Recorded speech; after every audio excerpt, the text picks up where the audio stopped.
episodio conversamos con Dani Bajar, economista venezolano, migrante y una de las voces más lúcidas sobre el impacto real de la migración en el mundo. Hablamos de lo que nos mueve a cruzar fronteras, pero también de lo que nos mueve al mundo cuando migramos. Innovación, vínculos económicos, conocimiento. Con Dani desmontamos mitos. Las personas migrantes no quitan empleos, no traen inseguridad, ni son una carga para los países que reciben. Todo lo contrario. Hoy hablaremos con Dani sobre sus estudios, sus investigaciones y cómo con datos y números se plantea de forma diferente toda la realidad de la migración en el mundo. Soy Beatriz Borges y esto es Raíces, el podcast de CEPAS, donde exploramos migración, identidad, resistencia a través de historias en movimiento. Hoy tenemos un invitado muy especial. Hoy nos acompaña Dani Bajar, quien es economista venezolano, profesor de la Universidad Brown y director del programa de migración y desplazamiento del Centro de Desarrollo Global. Su historia es la de un migrante que ha vivido en 3 continentes, pero también es un investigador que se ha dedicado su carrera a entender cómo las personas que migran transforman los países que les toca vivir. Desde el análisis de datos duros hasta la defensa de políticas públicas mucho más humanas, Dani nos ofrece una mirada clara, empática y rigurosa sobre el fenómeno migratorio. Con él vamos a desmontar los mitos de la migración con evidencia en la humanidad, en las experiencias, en que cambian también la forma en que vivimos. Bienvenido, Dani, a este espacio. Realmente es un gusto tenerte y la verdad muy interesada en conocer tu historia personal, pero también todo lo que has analizado a lo largo de estos años. Muy bienvenido a nuestro espacio y contento que nuestra audiencia tenga la oportunidad de tenerte y escucharte. Gracias, encantado de estar con ustedes y con la audiencia. Un placer para mí. Bienvenido. Bueno, nosotros siempre empezamos el programa entendiendo la historia personal, de dónde vienes, ¿no? Porque muchas veces no hacemos esa conexión entre lo que hemos vivido, nuestra propia experiencia y nuestra historia y lo que nos llevó a movernos, lo que nos llevó a nuestra historia mundial. ¿Quién es Dani Bajar? ¿De dónde viene? Y cómo es tu experiencia en la migración a nivel personal? Bueno, es un muy buen comienzo porque efectivamente la migración sí ha sido, yo creo que central en mi vida personal. Yo soy nieto de sobrevivientes del Holocausto que llegaron a Venezuela en los años 40, eh, originalmente de Yugoslavia en ese entonces y de Polonia o cerca de Polonia. Y bueno, pero es una historia que no es única, porque Venezuela en esa época, en la década quizás antes de los 30, los 40, los 50, fue realmente un imán de inmigración. El caso en particular de mis abuelos, llegaron a un país que, o sea, no había muchas opciones a donde ir, y esta era una de las pocas que había, estaba entre las más atractivas. Era un país pequeño, con muchas oportunidades, etcétera, etcétera. Y quienes crecimos en Venezuela sabemos que esta historia o sea, es algo común, ¿no? O sea, había una inmigración importante de muchos países, de Europa, del Medio Oriente, de España, obviamente. Venezuela era, por mucho tiempo, un país, que son un poco las ironías de la historia, ¿no? Era el país por excelencia de integración de inmigrantes. No solamente en esa época de los 50, los 60, sino después también en los 80, cuando muchas de las personas los perseguían por dictaduras en América Latina, Venezuela los acogió. Y tuvimos muchas personas de Argentina, de Chile, buscando acogida en Venezuela, ¿no? Y bueno, es un poco irónico porque ahorita tal vez, me imagino que vamos a tocar ese punto, la historia dio vuelta, ¿no? Entonces, yo nací en una casa de inmigrantes, y crecí en una casa de inmigrantes, y yo también, cuando llegué a la mayoría de edad, yo también decidí que quería ir, quería hacer futuro en otras partes del mundo, quería conocer el mundo y bueno, también un poco por mis raíces judías, etcétera, decidí ir a Israel, que es un país que ahorita soy ciudadano, me siento muy cercano. Y después de eso emigré a Estados Unidos a hacer a hacer mis estudios de economista. y aquí estoy. Pero el único punto que quiero hacer, más allá de entrar tanto en detalle en mi vida personal para no aburrir a nadie, es que creo que hacia allá vamos. O sea, esto un poco, o sea, de manera subconsciente creo que formó un poco mi interés en el tema. Porque estos son tres países que específicamente han sido impactados por la inmigración de manera muy positiva. Y países en diferentes etapas de su desarrollo, ¿no? En el caso de Venezuela lo hablamos, yo creo que los inmigrantes jugaron un rol enorme en el tema de emprendimiento, en el tema de desarrollo del sector privado. En Israel es un país que, por ejemplo, en los años 80, en los años 90, perdón, recibió a 1 millón, cerca de 1 millón o más de 1 millón de personas que huían de la ex Unión Soviética en un país que en esa época eran de 5 millones de personas, o sea, es un aumento en la población del 20%. Y se atribuye esa inmigración, ese flujo migratorio, a la excelencia que generó Israel después en todo el tema de tecnológico con muchas políticas públicas muy interesantes en su momento, ¿no? Entonces esa transformación también un poco la vi de cerca. Y obviamente Estados Unidos también es un país de inmigrantes, a pesar de que la retórica hoy de muchas partes de la política no lo quiere aceptar, pero es un país que también, lo sabemos muy bien desde principios, o sea, de 1900, la gran ola migratoria de Europa jugó un rol central en el desarrollo del país y lo sigue jugando hoy en día. El talento de este país es un país que hasta hoy en día atrae mucho talento, que se traduce en innovación, que se traduce en emprendimiento de manera sin precedente en ningún otro país. Entonces, esas tres visiones definitivamente formaron un poco informaron mi entendimiento del asunto. Claro, Dani, y también el tema profesional, ¿no? Que lo has llevado al tema de migración. Y parte de tu trabajo de investigaciones en las universidades en Estados Unidos y en otras universidades a nivel mundial lleva un poco a romper estos mitos de lo que se habla en el cotidiano a través de la ciencia, a través de estadísticas y a través de estudios reales que reflejan si esos mitos son verdad o no. Y uno de los mitos que tú trabajas justamente es el tema de la demanda laboral de las personas, el migrante quita empleo. ¿No? Eso es lo que normalmente se tienen en Ujú. los discursos, tanto discursos sociales como discursos políticos y discursos económicos. ¿Qué evidencia ha llevado tu investigación a que sea realidad o no esto de que el migrante quita trabajo? Fíjate, voy a responderte con dos respuestas, porque yo creo que lo primero que a mí me gusta reflexionar en este tema es que esa narrativa, yo creo que nosotros los economistas tenemos mucha culpa, porque por muchos años, por décadas, los economistas cuando pensaban en el tema migratorio, los investigadores, se enfocaban solamente en el tema laboral, ¿no? Y hacían todas estas preguntas que eran, o sea, que son un poco obvias porque cuando uno piensa en el modelo teórico de oferta y demanda, ¿no? Muy sencillo, ¿no? Entonces, obviamente aumenta la oferta de personas, entonces tiene que bajar el sueldo. Así de sencillo, ¿no?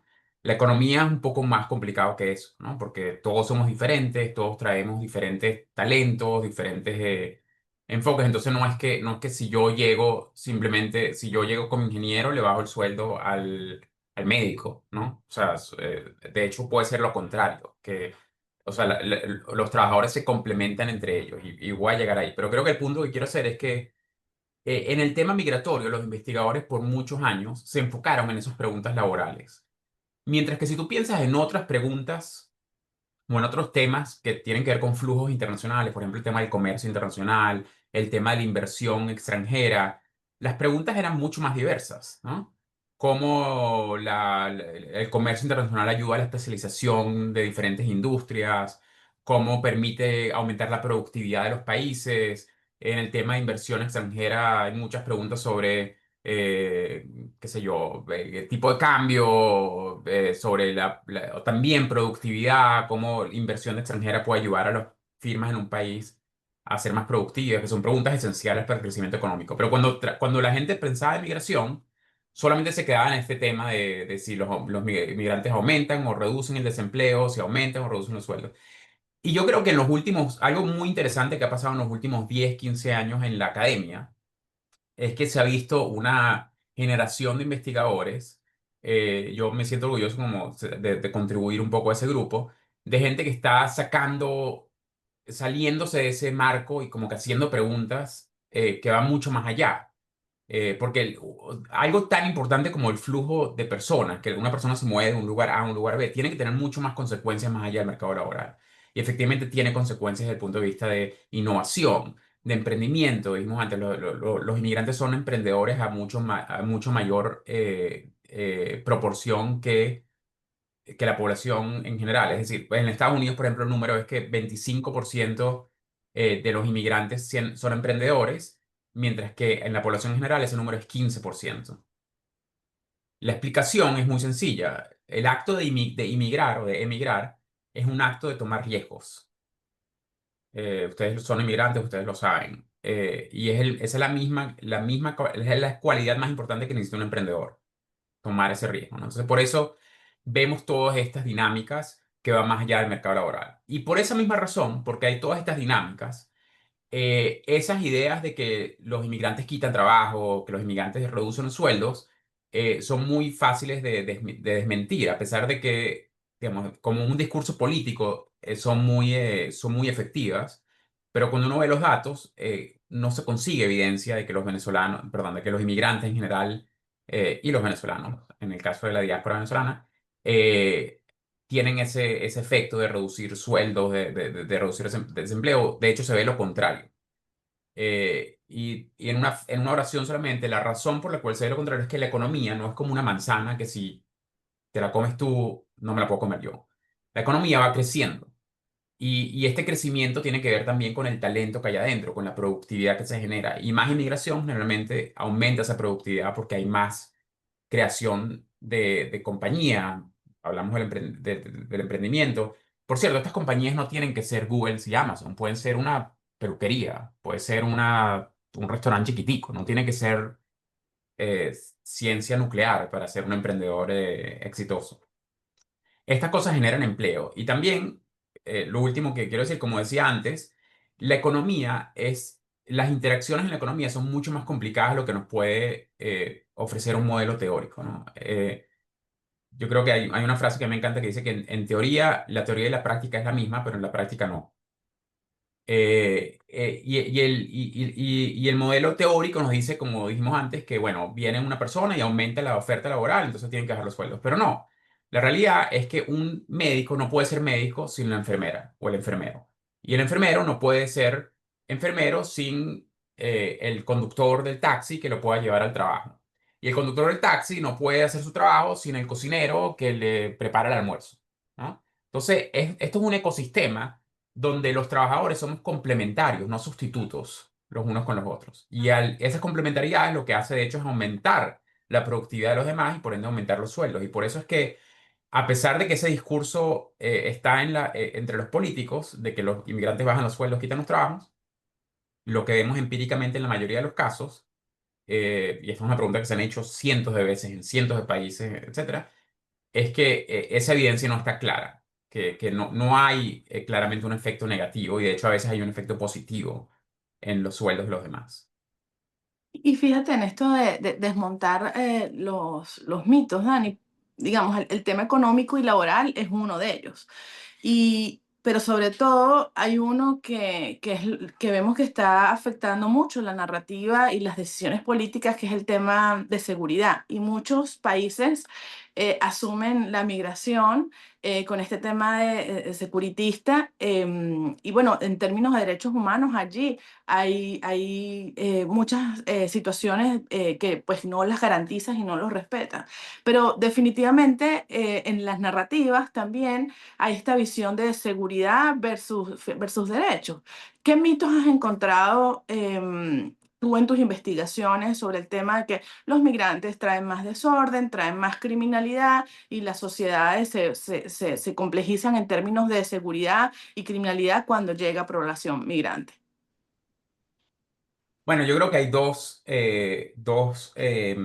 resultados que creo que son muy interesantes y contraintuitivos, como tú dices. El primero es que cuando los datos que yo he visto al menos, y he visto datos en Colombia, en Chile, en Perú y en Ecuador recientemente. Tengo un estudio que lo estoy haciendo que lo publicaremos en las próximas semanas con los datos de Ecuador. Ecuador es un país muy importante porque es un país que sí realmente está sufriendo. El tema del crimen es un tema central en la discusión nacional. Y en todos esos países lo que vemos es consistentemente el mismo resultado, que es que los venezolanos, claro que hay venezolanos que cometen crímenes. Eso no es, no, digamos, imposible pensar que una población entera va a cometer cero crímenes. Pero las estadísticas, es importante, las políticas públicas no se hacen con anécdotas, se hacen con estadísticas. Y las estadísticas muestran que los venezolanos que cometen crímenes lo hacen a una proporción mucho menor que su proporción en la población. Es decir, en el caso de Ecuador, que lo manejamos, que he manejado los datos muy recientemente, eh, los venezolanos son aproximadamente 2% de la población, dependiendo qué números se midan, pero son responsables por un poco más del 1% de los crímenes, ¿no? ¿Lo que significa eso? Que en general están bajando la tasa de criminalidad, ¿no? Si uno o sea, desde un punto de vista sumamente, netamente estadístico, ¿no?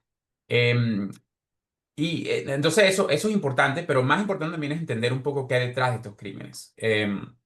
Y creo que hay dos reflexiones importantes. En el caso de Colombia, sí vimos que hay ciertos lugares, ciertas ciudades donde esta relación se invierte, ¿no? Donde los venezolanos sí están cometiendo crímenes generalmente no violentos, a unas tasas quizás mayores de su proporción en la población local, pero esos son los mismos lugares, esto lo estudiamos ya hace unos años, pero o sea, quizás habría que hacer una actualización de los datos, pero me imagino que veríamos resultados parecidos si lo hacemos con datos de hoy.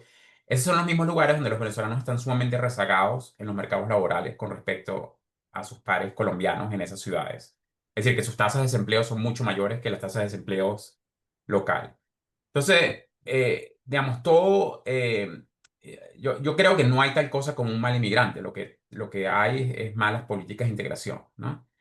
Ahorita, el lado positivo de esto es que en Colombia, que es el país donde yo creo que ha tenido, en el caso de los venezolanos, una política sumamente innovadora y sumamente expansiva de regularización, que o sea, que se empezó de hecho con el presidente Santos y la implementó en su totalidad casi el presidente Duque y la expandió el presidente Duque. Nosotros hemos hecho estudios académicos rigurosos donde vemos que esa, por ejemplo, es una política que ayuda al tema de criminalidad. O sea, es decir, si nos preocupa que los inmigrantes cometan crímenes, entonces hay políticas públicas que se pueden hacer para reducir eso. Por ejemplo, dejarlos trabajar. Por ejemplo, darles un estatus regular. Al darles un estatus regular en Colombia, lo que vimos es que aumentan los reportes de crímenes por venezolanos. O sea, los venezolanos se sienten más empoderados de reportar crímenes contra ellos, o sea, de colaborar más con la policía y con las organizaciones de seguridad.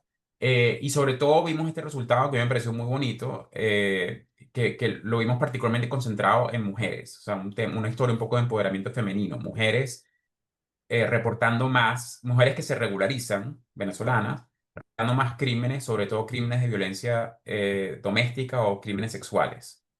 Entonces, yo creo que esto es una lección muy importante bueno, el crimen puede ser un problema, pero hay políticas públicas muy efectivas que las reduzcan. Y la última razón sobre esto es un estudio en Italia, un estudio hecho de manera espectacular desde el punto de vista académico por un economista que se llama Paolo Pinotti, que él muestra que inmigrantes en Italia que llegan a acceder a un estatus regular por cuestión de minutos, porque había un sistema que uno se paraba a las 8 de la mañana, entonces se metía en la computadora y los cupos se llenaban muy rápido, ¿no? Entonces, tal vez a las 8:10 ya los cupos estaban llenos. Entonces, él compara a las personas que llegaron a la computadora a las 8:09 versus las personas que llegaron a la computadora a las 8:11. O sea, desde el punto de vista estadístico es muy interesante porque estas dos personas, o sea, es casi que una cosa aleatoria, no tiene mucho que ver con quiénes son ellos, sino por un minuto, ¿no? Se perdieron la oportunidad. Y nosotros los economistas estamos obsesionados con el tema de causalidad y correlación, entonces esto nos ayuda a hacer eso. Y aquellos que recibieron esta visa, que pueden trabajar, redujeron su propensidad a cometer crímenes por 50%. Es un número impresionante. Entonces, otra vez, la lección aquí es que si existe un tema de crimen con inmigrantes, se puede solucionar con políticas públicas efectivas y esas políticas públicas están ahí. Claro, esto va asociado al tema cultural, ¿no? O sea, tema laboral, tema de integración, incluso temas hasta religiosos se están puestos sobre la palestra. Este es otro de los mitos que tú también has trabajado. ¿Cómo se hace o qué has visto tú en la práctica que puede ser un puente entre ambas visiones? El que llega, que trae su propia identidad, sus propias tradiciones, incluso hasta otro idioma, con el que es local, que también tiene su idioma, sus tradiciones, pero que siente que su peso es mayor porque es su tierra. Sí. Bueno, esa es una pregunta difícil para un economista porque nosotros somos muy cuantitativos, ¿no? Entonces, este tema Ujú. de cultura, religión, cohesión social son cosas muy difíciles de medir con números, ¿no? Eso es un poco nuestra debilidad, ¿no? Nuestro superpoder son los números.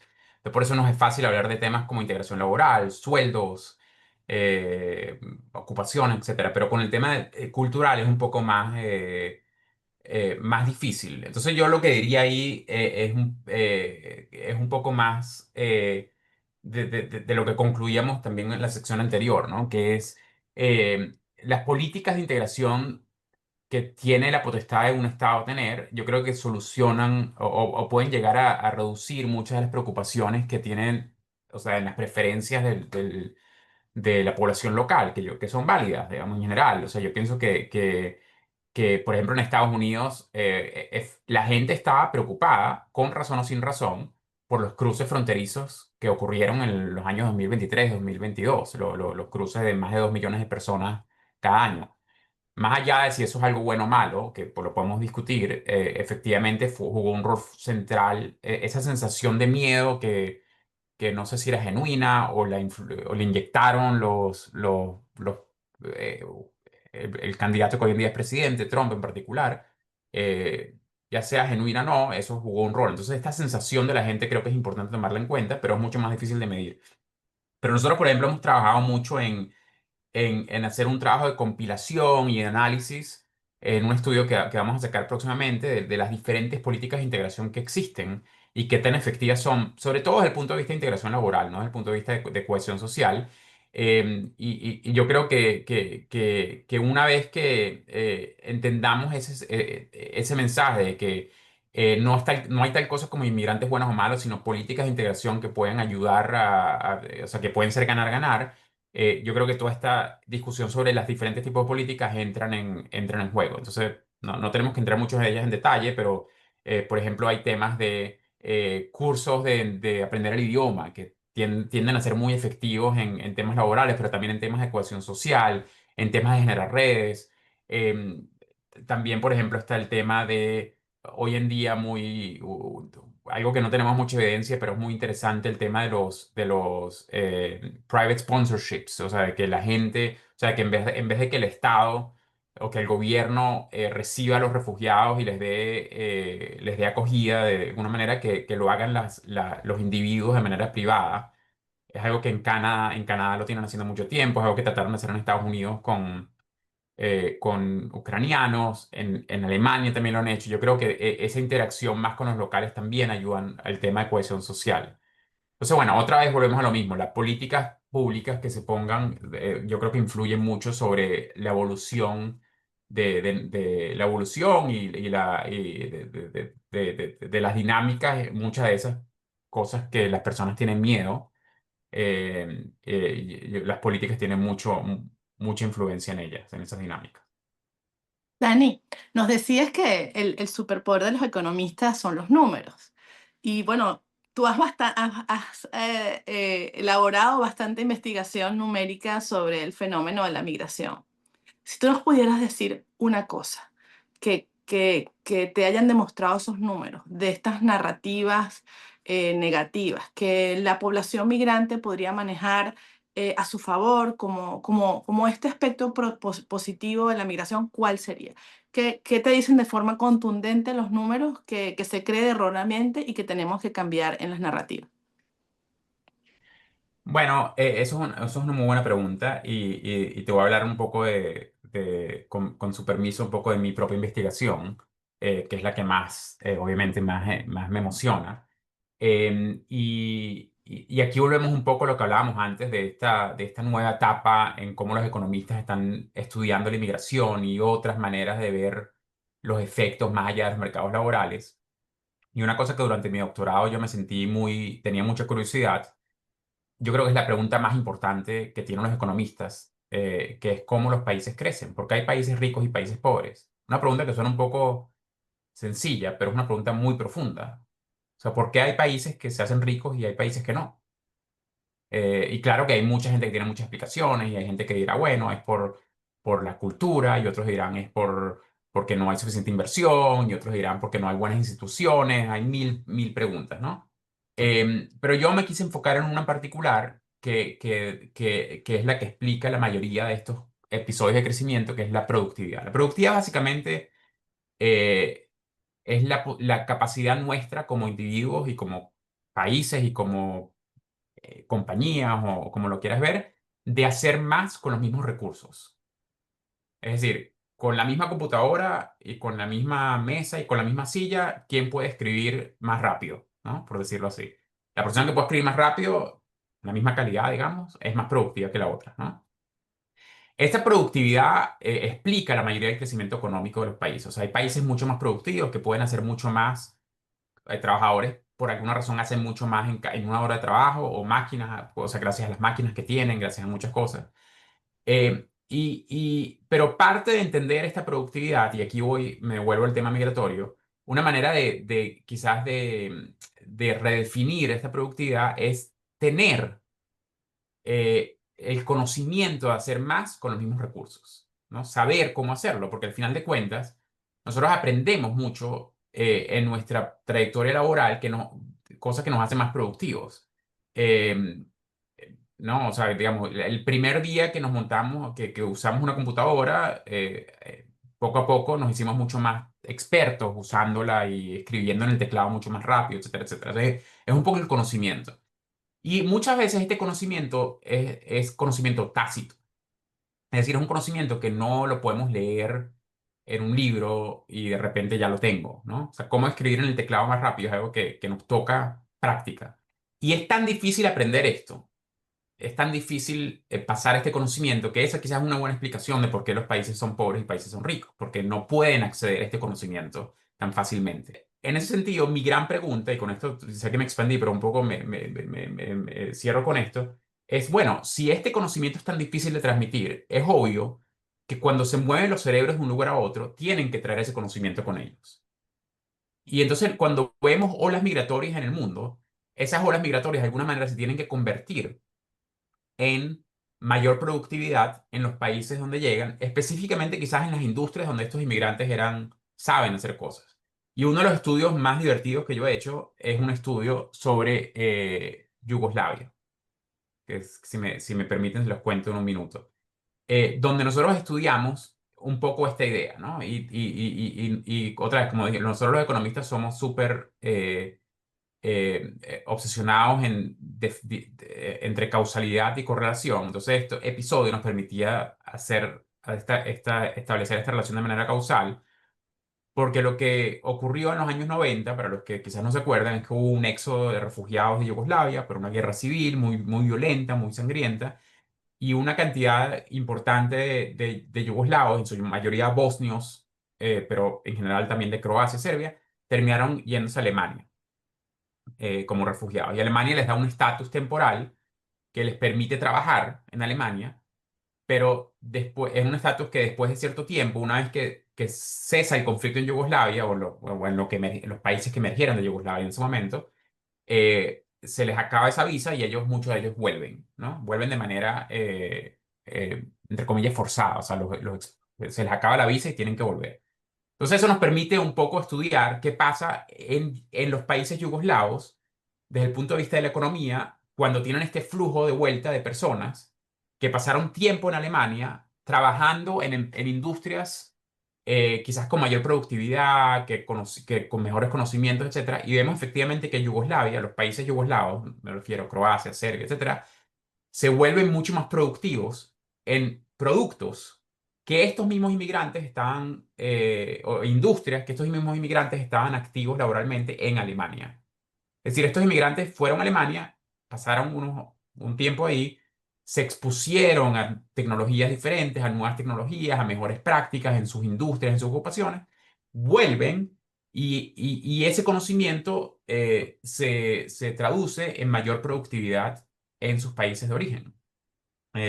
Buscar un poco de muestra este flujo tan importante de conocimiento que los inmigrantes son los más efectivos en traspasar entre país y país y que pueden explicar el crecimiento económico. Te quería hacer dos preguntas en uno. Uno, se habla mucho del tema de las remesas, que contribuyen también a las economías de los países emisores de migrantes. Y dos, todo el tema del cambio demográfico que eso implica también. ¿Qué estudios o qué información tienes en relación a los últimos años o cómo vamos a ver la evolución en los próximos? Mira, es interesante por varias razones. Primero, como dices, las remesas. Y las remesas yo creo que estamos entrando en un periodo donde va a ser muy, muy interesante entender el rol que las remesas pueden jugar. Las remesas hoy en día son un flujo súper importante desde el punto de vista monetario, mucho mayor que los flujos en los años anteriores han aumentado el flujo de inversión extranjera. Es una cosa loca, ¿no? Que haya más remesas que inversión extranjera en el mundo. Y también han sobrepasado los flujos, y esto obviamente va a seguir así, los flujos de ayuda internacional. Entonces, lo digo porque las remesas yo creo que van a jugar un factor mucho más central mientras el mundo siga moviéndose hacia más flexibilización financiera, o sea, donde sea más fácil, cosa que hasta ahora ha sido muy difícil, pero ojalá se mueva más fácil de poder pasar dinero entre países sin tantos impuestos, sin tantos costos, pero sobre todo viviendo la etapa que estamos viviendo donde Estados Unidos está alejándose o está reduciendo significativamente su ayuda internacional. Cerraron USAID, USAID, eh, y hay una disminución importante de los flujos, no solamente de Estados Unidos, pero del mundo. Creo que esperamos una disminución importante de los flujos de ayuda internacional a los países pobres, de los países ricos a los países pobres. Entonces, las remesas yo creo que pueden jugar un rol si se repiensan de manera inteligente. No tengo las respuestas, pero creo que es un reto para nosotros de cómo las remesas pueden sustituir un poco esos flujos para poder contribuir al desarrollo local. Eh, y obviamente, claro, este sería otro rol importante de la inmigración en ese marco conceptual.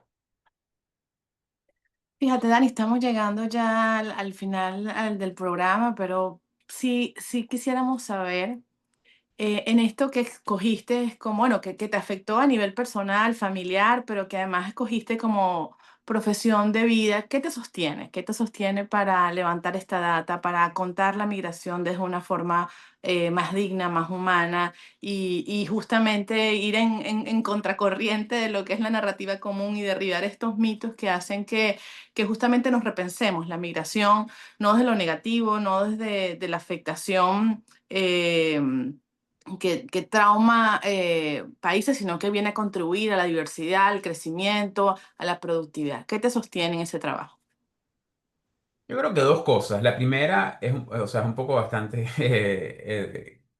nerd, como dirían en inglés, no sé cómo lo traducimos en español, pero es un poco la búsqueda de esa pregunta, que yo creo que es una búsqueda muy, o sea, algo que desde mi doctorado me emocioné, o sea, como estamos detrás de una pregunta central que vuelvo y la repito, es qué hace que hay países ricos y países pobres. Cómo los países crecen, cómo los países se desarrollan. Y yo creo que entender que la inmigración, que más que inmigración es la circulación de cerebros en el mundo, juegan un rol importantísimo, central, que ningún otro flujo puede jugar en transmitir ese conocimiento entre lugares. Yo creo que eso me motiva muchísimo y como que entender ese flujo y cómo maximizarlo y entender ejemplos y tal como les conté de Yugoslavia, hemos visto también eh, estudios que usan, por ejemplo, el movimiento de inventores entre países y cómo surgen nuevas tecnologías en los países donde llegan. Por ejemplo, tenemos un ejemplo muy interesante de que en Chile, en los años 90 creo, de repente empieza a surgir una nueva tecnología desde el punto de vista de patentes, que era en el tema biomédico. Entonces yo me pregunté, ¿cómo los chilenos empezaron a hacer patentes de cosas que nadie había patentado antes? ¿No? O sea, ¿cómo uno empieza a patentar una tecnología que nadie en el país, cómo empiezan estos pioneros? Y la respuesta que conseguimos es que, ese es un ejemplo anecdótico, pero lo conseguimos también de manera estadística, es que había un chileno que vivía en Estados Unidos que había patentado en esas mismas tecnologías y se muda a Chile y trae con él posiblemente ese conocimiento de poder seguir patentando. Y lo que vemos en el estudio es que este fenómeno ocurre, que cuando los inventores se mueven de un lugar a otro, los lugares nuevos empiezan a hacerse más, empiezan a patentar en esas tecnologías y al mismo tiempo, mientras más al principio de esa fase, de ese ciclo, empiezan a colaborar con inventores locales, o sea, chilenos en ese sentido, más se expande esa tecnología, o sea, es más fácil para los inventores locales poder seguir patentando y seguir inventando en esas mismas tecnologías, ¿no? Entonces también tiene que ver un tema de redes sociales. Entonces, bueno, esas preguntas a mí me motivan mucho, ¿no? Entender cómo ocurren estos procesos. Y la segunda parte también es un poco de entender que más allá de sentarnos como académicos y hacer los datos, yo creo que también hay una responsabilidad importante de entender cómo se traduce esto a políticas públicas.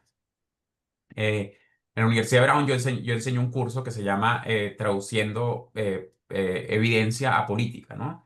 Y ahí es donde vemos que las cosas son mucho más complicadas, que no solamente nos paramos en entender la teoría y los números, sino cómo pensamos en el ecosistema de políticas públicas, cómo pensamos en el largo plazo versus el corto plazo, cómo pensamos en los ganadores y los perdedores. Cada política pública tiene ganadores y perdedores, ¿no? Entonces, yo creo que me ha motivado mucho tratar de traducir esto a las políticas de los países porque la migración no se va a ir a ningún lado. La migración está aquí para quedarse, ¿no? A pesar de que es muy poca, la gente piensa que hay mucha inmigración. La inmigración hoy en día sigue siendo 3,5% de la población mundial. Es decir, solo 3 o casi 4 de cada persona, de cada 100 personas que viven en el mundo viven en un país diferente al cual nacieron.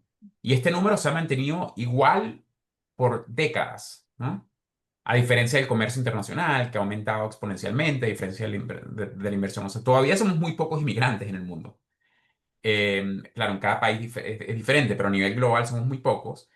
Pero esto, yo creo que no hay un escenario donde esto se vaya para atrás, sino al contrario, se vaya para adelante. Yo creo que los países tienen que empezar a entender cómo hacemos de esto una situación ganar-ganar y cómo hacemos de esto una situación, cuáles son las políticas públicas que tenemos que adaptar para poder maximizar estos flujos o maximizar los beneficios de estos flujos.